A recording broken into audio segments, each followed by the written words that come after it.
According to the specs, they appear to be approximately 98% the same. But that low end, that real lug that we've already fallen in love with on the 300 is just not there. They're going downhill. I noticed no difference really. Suspension's pretty much identical.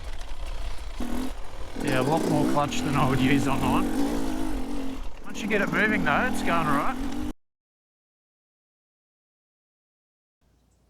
Hi everybody, welcome to Hard Unduro today. We've been lucky enough to have been given a 250 beta cross trainer to do some testing with today. So special thanks to Twisted Moto and Beta for loaning us this 24 250. So today we really want to just see what the difference between a 300, Al's got his 300 here, and this 250. According to the specs, they appear to be approximately 98% the same. They've got the same frame size, cockpit's all the same, it's the same seat height, same ride height, all the same suspension and everything as far as we can tell. The only difference appears to be the compression and the bore, and possibly a couple of other little engine tweaks that we really haven't been able to find many really good details about. So from my perspective, you can weigh a bike, you can look at all the specs, but really getting out for a ride is the best way to see what it's like. Just having a bit of a guess, I feel it might be a bit more revvy, like most 250s compared to the 300s. So we'll each get out there and have a ride and give you the vibe about how it feels to us. What are you expecting today, Al, from the ride? Yeah, look, it's interesting, and this morning we've been discussing compression, and you know, we won't claim that we know anything about compression, but there will no doubt be a noticeable difference in power for the 250.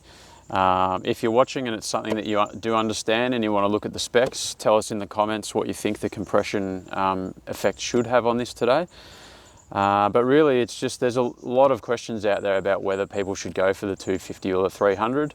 To have both 2024 models here today to give you a review is just a really good opportunity. And as always, you know, with me as a sort of light 70 kilo rider, and sorry mate, I always put you on the spot, but sort of a 90-ish kilo rider, it gives a good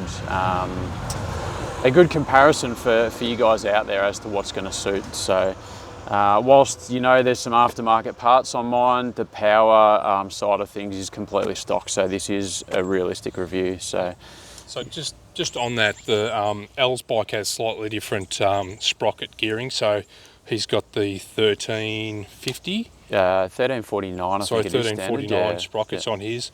This has got the standard sprockets, which is 1449. 1449, I believe. Yeah. So that does make a big difference. Also, just a couple other minor mods which probably won't make a hell of a difference. Like I said, I'm a bit heavier, so as on the 300 it was sprung not very good for me, but yeah, we'll see how we go. Yeah, looking forward to it, mate. See whether we really have to work it to get the power out of this one, or whether it's got a really good low end on it as well. So let's get after it, eh? Let's do it.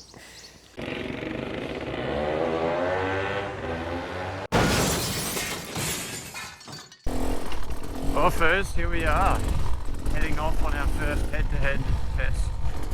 So I'm on the 250 cross trainer here, and you're on my 300.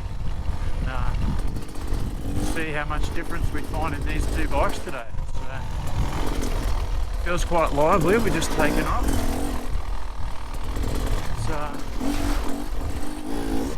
So we've got a 50cc difference, a bit of difference in compression. But this feels maybe a bit livelier straight away. I reckon mine just grunts really low down, and that's where I seem to have it. This one just sort of wants a bit more twist in the throttle, but it's very lively.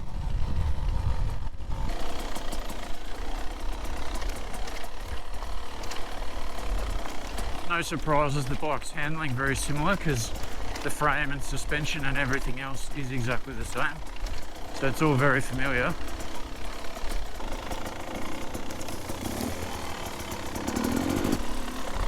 Okay, so first uphill section here. So this is where we'll test the 250's power. Yeah, definitely not as much on the low end. It doesn't have that lug. I had to stall up there. I didn't have the power to keep going.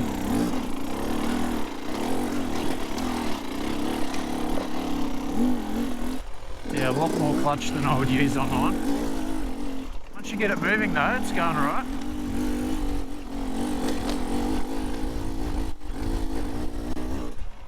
So that mid-range there is quite nice. But that low end, that real lug that we've already fallen in love with on the 300 is just not there.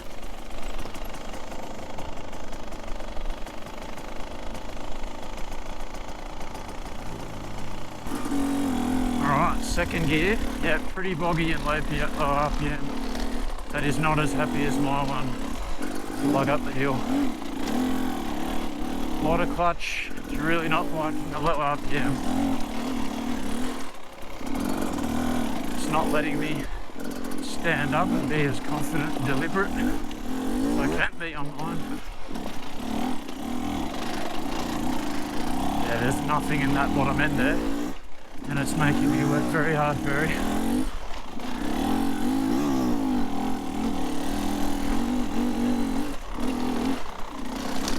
Okay, so still got up there without stopping, but that was very challenging.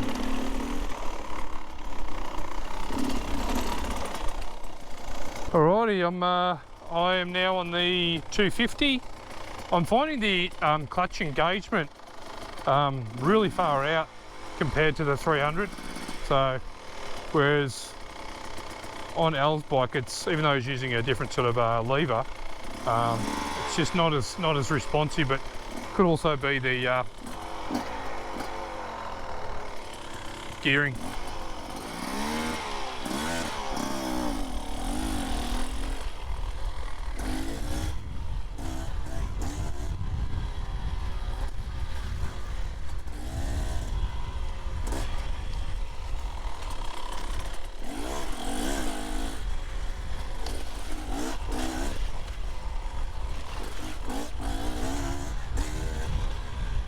Definitely, first impressions is that it's very sprightly.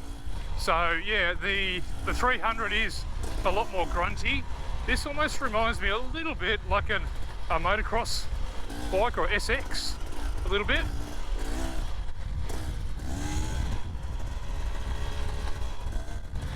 Yeah, on this sort of single, it seems to be really, really agile. Like the front wants to dart around nicely. I'm in second, and I'm able to pull up pretty nicely. Yeah, I agree. The brakes on this one, whether they're bedded in more, are pretty acceptable, to be honest. The suspension isn't good for my weight, but you know, that's okay.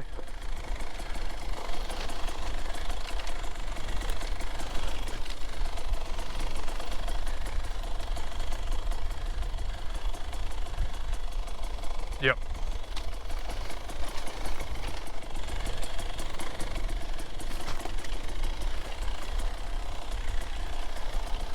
They're going downhill. I noticed no difference really. Suspension's pretty much identical to the 300. It is a fairly heavy clutch. I don't know. I was using one finger, so.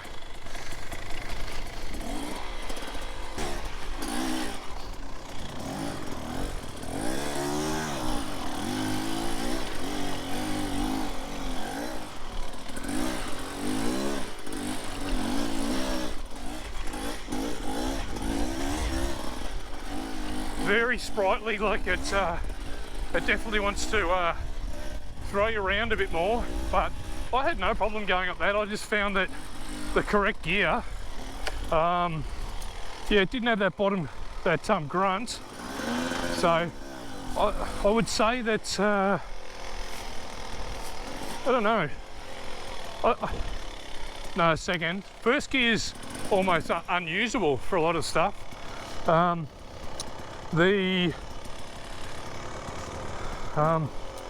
Yeah, you've really just got to work this bike a little bit more, I feel.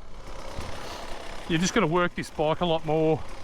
You got to be in the right gear, you got to have the right RPMs, whereas that one's a lot more forgiving.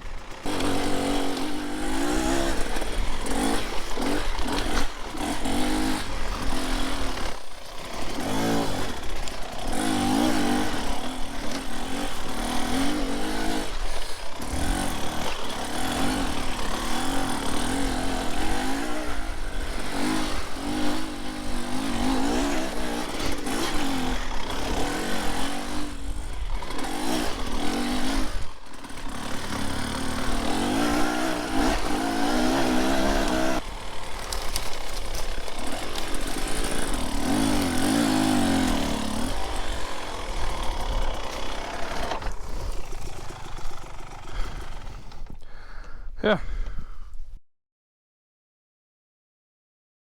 Well, Furz, we've just been out and done the head-to-head test between the 250 cross trainer and my 300. Yep. It was a lot of fun. There are a few differences in feel. What did you reckon? Yeah, it's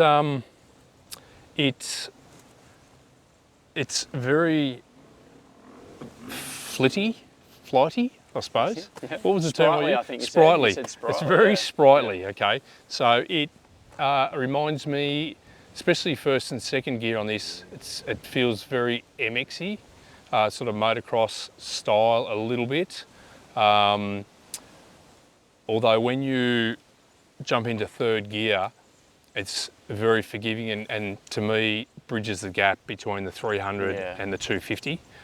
That's sort of what I noticed first off. For me, the big difference there, because I'm so used to the 300 now, is I've really come to rely on that bottom end grunt that we know we get out of the 300. And that, you know, maybe that's me being lazy, but again, we're doing these videos for people sort of in their 40s and well beyond. And I really like relying on that low grunt because it gets you out of trouble when you need it. We've gone up this trail here with all the roots and step-ups, and I can come up this one with no problems, whereas I was really working hard on that because I had to get it up in the revs before it would get me going again.